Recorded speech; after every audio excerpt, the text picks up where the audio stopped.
Le Conseil des ministres s'est réuni ce vendredi 8 mai 2020 par visioconférence sous la très haute autorité de son Excellence M. Denis Sassou Nguesso, Président de la République, chef de l'État. Deux affaires étaient inscrites à l'ordre du jour, à savoir un projet de loi autorisant la prorogation de l'état d'urgence sanitaire en République du Congo et une communication relative au désengorgement des maisons d'arrêt, toutes deux au titre du ministère de la Justice et des Droits humains et de la promotion des peuples autochtones. Ministère de la Justice et des Droits humains et de la promotion des peuples autochtones. Projet de loi autorisant la prorogation de l'état d'urgence sanitaire en République du Congo. Invité par le Président de la République à prendre la parole, Monsieur Aimé-Ange Wilfried Bininga, ministre de la Justice et des Droits humains et de la promotion des peuples autochtones, a rappelé que la pandémie de coronavirus Covid-19 qui sévit dans notre pays a entraîné la déclaration d'état d'urgence sanitaire par décret numéro 2020-93 du 20 mars 2020 du Président de la République, et ce, sur toute l'étendue du territoire national pour une durée de 20 jours, à compter du 31 mars 2020.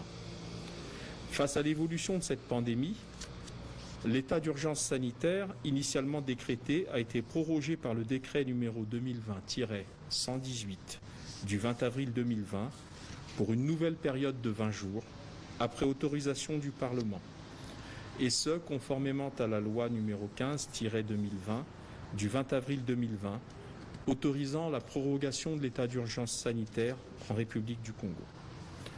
Au terme de l'évaluation des mesures prises par le gouvernement et après avis du comité d'experts, il apparaît qu'une nouvelle prorogation de l'état d'urgence actuellement en vigueur et qui arrive à échéance le 10 mai 2020 soit indispensable. Cette prorogation est due à la volonté des pouvoirs publics de se conformer strictement aux prescriptions de la Constitution et ne signifie pas la prorogation du confinement. Au contraire, le principe de la sortie progressive du confinement a fait l'objet du communiqué de la réunion de la Coordination nationale de gestion de la pandémie du coronavirus Covid-19, tenu également ce jour. Le Conseil des ministres renvoie pour précision chacune et chacun à la lecture du dit communiqué, rendu parallèlement public. Ainsi, au terme de l'article 157 alinéa 3 de la Constitution, je cite, « Le Parlement se réunit de plein droit s'il n'est pas en session pour, le cas échéant, autoriser la prorogation de l'état d'urgence ou de l'état de siège au-delà de 20 jours. » Fin de citation. C'est donc dans ce cadre de fait et de droit que la discussion s'est engagée sur le projet de loi soumis à l'examen des membres du Conseil des ministres. Après examen et discussion, le Conseil des ministres a approuvé le projet de loi autorisant la prorogation de l'état d'urgence sanitaire en République du Congo. Il sera transmis au Parlement pour adoption. Deuxième point, communication relative au désengorgement des maisons d'arrêt. Poursuivant son propos, le ministre Bininga a indiqué aux membres du Conseil des ministres que notre pays comptait 17 maisons d'arrêt, dont 16 fonctionnelles. L'effectif total des détenus est de 1622 en République du Congo. À la date du 30 mars 2020, la maison d'arrêt de Brazzaville comptait un effectif total de 835 détenus, tandis que celle de Pointe-Noire en comptait 492.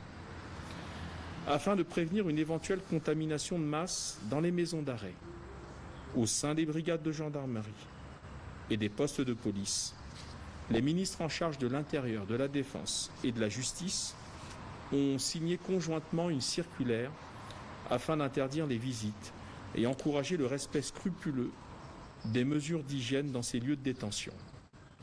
De même, et en rapport avec la pandémie du Covid-19, le ministère de la Justice et des Droits humains et de la promotion des peuples autochtones a procédé au désengorgement des maisons d'arrêt, principalement celles de Brazzaville et de Pointe-Noire.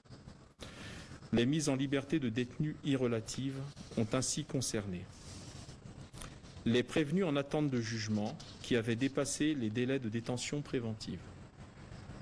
Enfin, les prévenus en attente de jugement retenus pour des infractions mineures. Les présidents des chambres d'accusation des cours d'appel de Brazzaville et de Pointe-Noire ont rendu à cet effet des arrêts pour la mise en liberté d'office des intéressés. Ainsi, à Brazzaville, 276 détenus sur un effectif de 835 ont été remis en liberté, tandis qu'à Pointe-Noire, 89 détenus sur 492 l'ont également été. Il convient de préciser que les autorités pénitentiaires compétentes ont pris toutes les dispositions en vue d'assurer la sécurité sanitaire des détenus maintenus en maison d'arrêt, et ce, en étroite liaison avec le corps médical en charge de la riposte contre le coronavirus Covid-19. Enfin, et dans la perspective des procès à venir après la pandémie, il convient de préciser que ces mesures relevant du principe de précaution n'éteignent pas l'action publique. Aussi, des ordonnances de prise de corps pourront être émises et les intéressés réintégrés, le moment venu, dans leur lieu de détention respectifs.